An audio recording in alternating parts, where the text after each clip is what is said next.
Boy, do we have some shit for you this week, everybody. Oh, man. Oh, damn. Oh, shit. It's going down.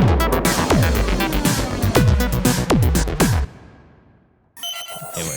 Let's talk about more disasters. Yeah.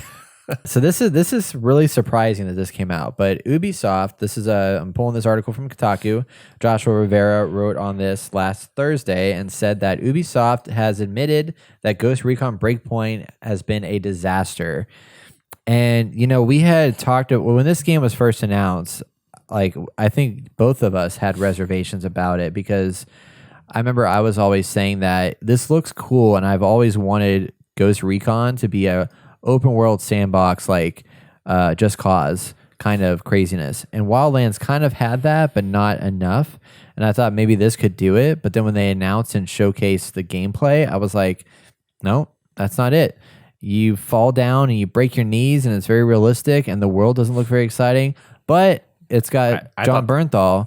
So I thought all that looked cool, actually. Yeah. See, I was not excited about it. The gameplay looked great. The way that they presented the gameplay made me excited, but obviously when you played the game, it was completely different.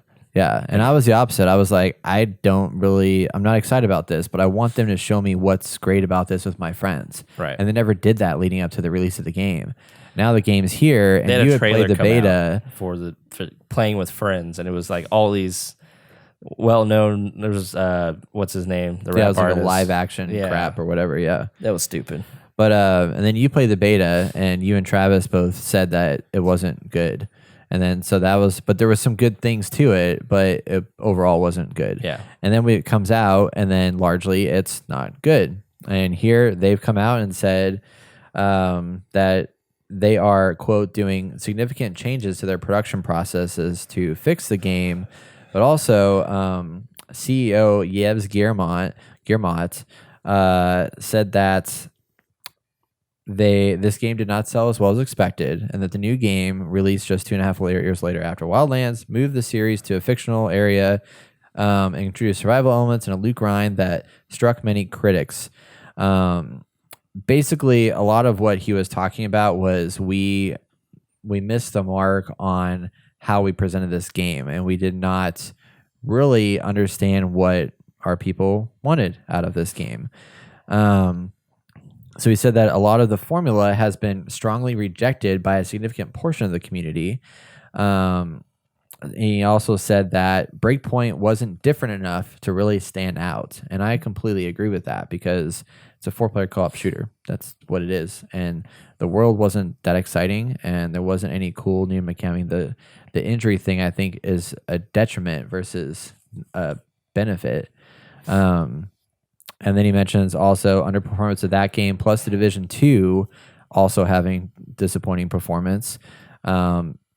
Which is funny because I thought it was actually very success. I thought it was an actual success because it was getting good reviews right out of the gate. Yeah. A lot of people actually enjoyed it. But the point of that game is to be a live service, right. And within 2 months, it was dead. Fell apart. Yeah. Because, I mean, it's like I talked about at the very beginning. Like, it's a fun shooter, but it's basically you're just walking in an arena and just shooting a bunch of bad guys, and that's it. Yeah. And you rinse and repeat over and over and over again. Right. And the world was interesting to look at, but there wasn't enough there to make me care to keep going forward. Right. And I think that resonated with a lot of people, and it just kind of fell short. And then their end game wasn't as good as people would hope it would be. And this game is even worse, unfortunately. So this is actually bigger than this article leads on to be, because I mean, it's just like, okay, here's some news of something that happened, but this could actually echo across the industry because one, it's a AAA title with major microtransactions inside of it. One, I don't think a lot of people pre-ordered it. Two, they had a lot of bad things to say after the beta was released. And then three, obviously not a lot of people end up buying this game. And after, stuff started coming out and, you look at reviews and you look at the gameplay and you look at the story breakdown, it just didn't hit off. And because of this is like a general, I mean, Ubisoft is trying to restructure things because of this. And I think this is a good blueprint that we see across the board with other AAA titles. And if they see this, that isn't working anymore, they might have to change stuff. Now, EA some people said that EA, because of Jedi Fallen Order. Like that's an actual legitimate game, unlike what they've been talking about in the past, that everything has to be online, multiplayer. Right. You have your in-game stuff with loot boxes and blah, blah, blah, and that's the way of the future, and no one wants to play single player anymore. Like, they've changed their tone because they've seen, oh, shit, if we don't give them what they want, we're going to lose. Like, it's the last nail in the coffin type thing. I think Ubisoft is going along with that. I think more people are starting to see, and I think hopefully we're maturing as a gamer base that, like, this isn't cool, Yeah. And then I'm hoping that this is the domino that's making all the other dominoes fall. I hope so too. As a response to this, they have now decided to delay all of their new properties that were supposed to come out in early 2020. Big. Or early 2021. Wait, are we in 2020? No, we're in 2019. No, 2019, yeah. Next year. They've delayed all their games that were supposed to come out, Watch Dogs Legions, Gods and Monsters, and Rainbow Six Quarantine, to now come into the next fiscal quarter, or late 2020, early 2021, in order to allow more time for all of these games to just get better. And it has to happen because, like, get better. What does that even mean? Well, to like give it more time for them to restructure their plans for it and like kind of learn from these mistakes, hopefully, and make a better game. Because if you look at Assassin's Creed, that game was starting to get stale for a while, and then they decided, no, let's hold off on just like doing a Call of Duty thing and releasing it so often. Let's take a 3-year break and really spend some time to like rethink of how we want to build this. Right. Then Origins came out, and that was ultimately received pretty well, and Odyssey was, I think, received even better. And then they had like this ongoing component that let it fester and like grow on and live on for like a year, which is kind of cool. And there was no like bullshit in it either. And then Rainbow Six Siege, they somehow were able to bring that game out, and it bombed, but then they figured out how to fix it and make it better and like built it. But then I think they started responding too much to what other companies were doing, or maybe they just had these plans and mindset anyway of like, okay, we've trickled a little bit of this like live service stuff in here. Now let's add a little bit of money here, a little bit of money there that we charge for items for. And then Breakpoint comes out. It's like, let's actually add a whole microtransaction store. And then they really screwed themselves probably in sales by having the beta a couple weeks before that with content that was there but hidden, and then all of a sudden the game comes out, and then you find out that content that was you would tell was there was actually microtransaction content, and then everybody wrote bad about it on YouTube or made videos about it. And I think that's kind of powerful with like content creators now, is that there's so many of them out there, like Legacy Killa and Yang Ya and like all these people that are like, when they see controversy, they jump on that controversy hardcore, and they push the shit out of it to basically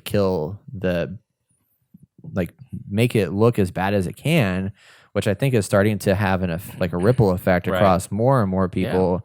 Yeah. And for a while there, a lot of the main publications like IGN and more of like Kotaku, and I guess I forgot the other one. Anyway, The Verge or something like that. Like they were really hounding on YouTube creators and calling them out and being like, they're not worthy and trustworthy. But it's like, these are just gamers too who see something wrong with the community. And yeah, I think sometimes they might prey more on being that vocal outrage thing. But for the most part, they bring a lot of stuff to the forefront that needs to be talked about. And if it gets people talking, I think that's a positive thing. Yeah.